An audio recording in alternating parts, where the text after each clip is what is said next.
Welcome to the Inner Entrepreneur Podcast. I'm Paul Ryan. This is the podcast for CEOs, entrepreneurs, business owners, where we explore the inner work of being a business leader, of being an entrepreneur.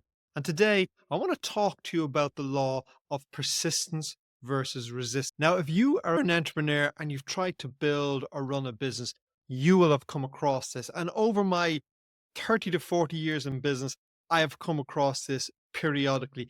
Every time I've tried to create something new and start something new, I come across this challenge of resistance versus persistence. And I've called it a law because it turns up every single time. Entrepreneurs tend to be really creative people. Now, often when I speak to business owners and I use the word creativity, they go, "Well, I'm not a creative."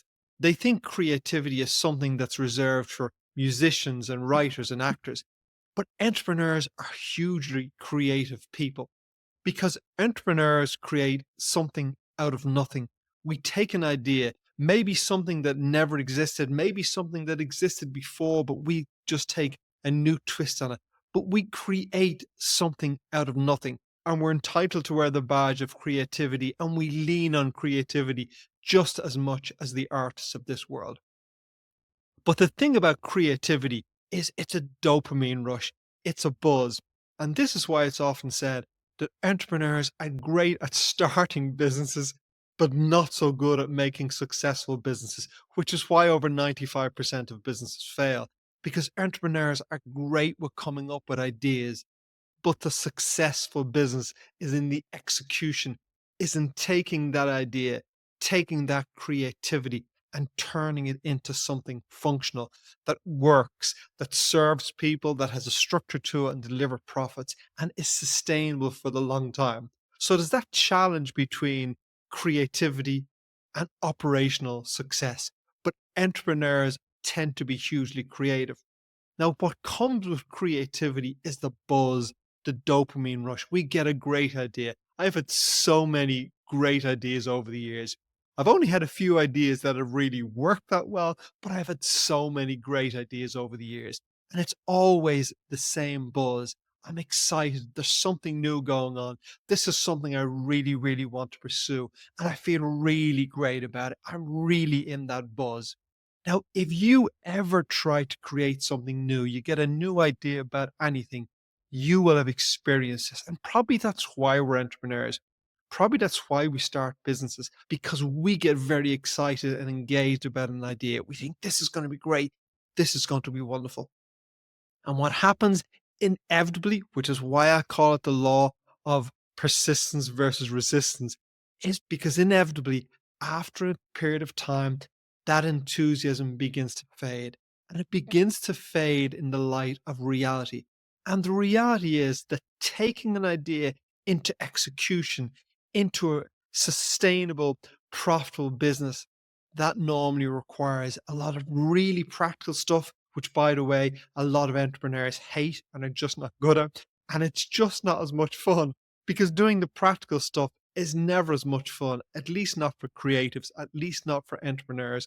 It's just never as much fun as the excitement of the idea. So your idea will inevitably reach that point of a lull where the enthusiasm begins to fade. And this great project, this great business, this great idea, this great concept that you thought you could deliver in the next 3 to 6 months, reality begins to dawn and you begin to realize that this isn't going to take me 3 to 6 months. This is going to take me 3 to 6 years.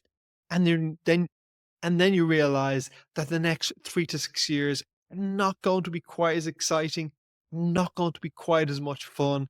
And that's when you start meeting the resistance because the dopamine rush, the buzz has begun to fade, and you're meeting the wall of reality where the idea has to move into the execution phase.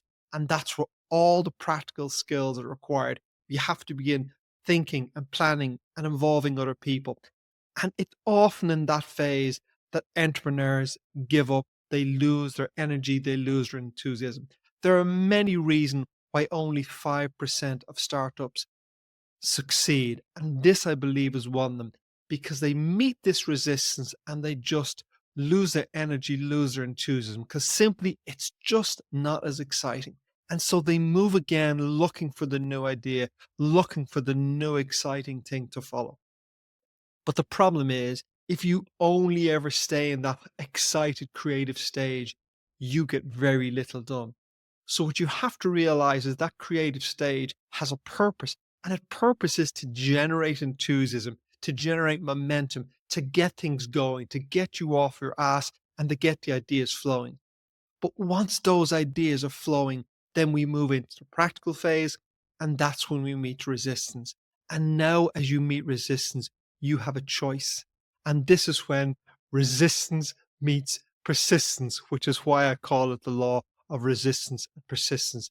This is where the resistance, that's the experience we have. Oh, this is a drag. I thought it would be 3 months and it'll be 3 years.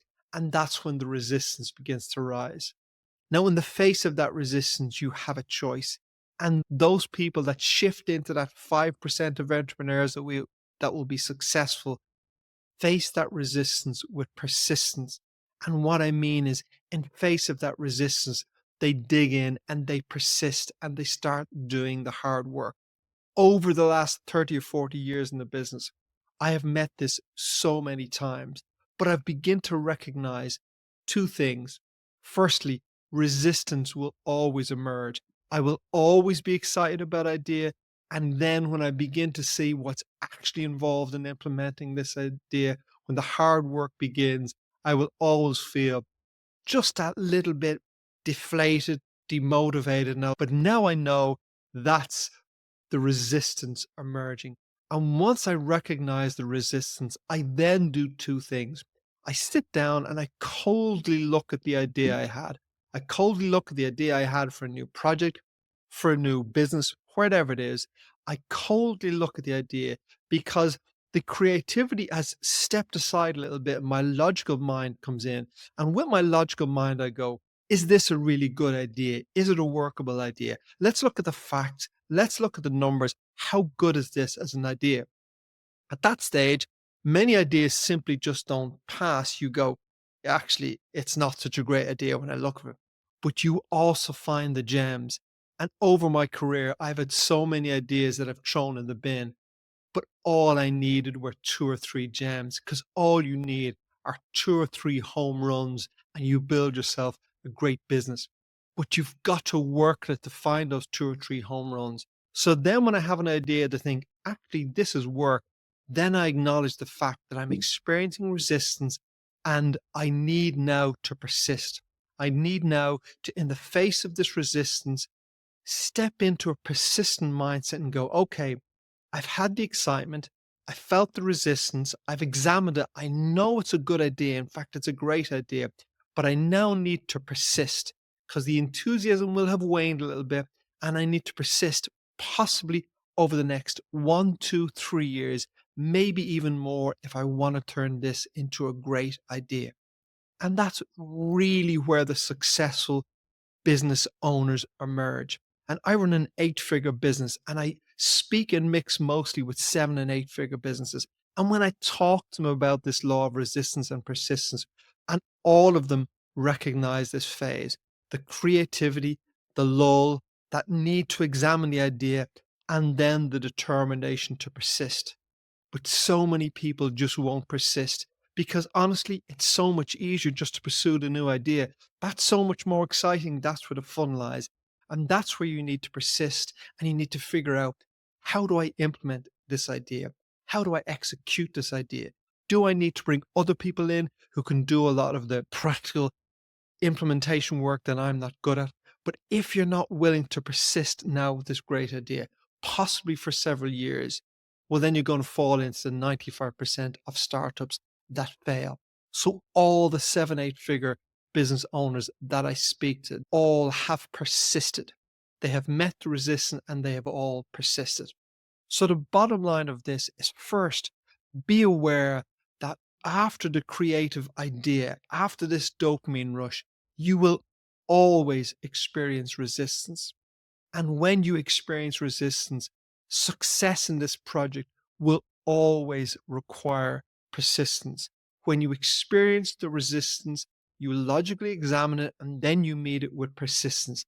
And if you do that, if you recognize it and make a choice that that's what you're going to do, now you catapult yourself into that 5% of entrepreneurs who will become a 7 and 8, maybe even a 9-figure business owner who will build a successful, sustainable business. So remember, when you experience resistance, you have to meet it head on with persistence.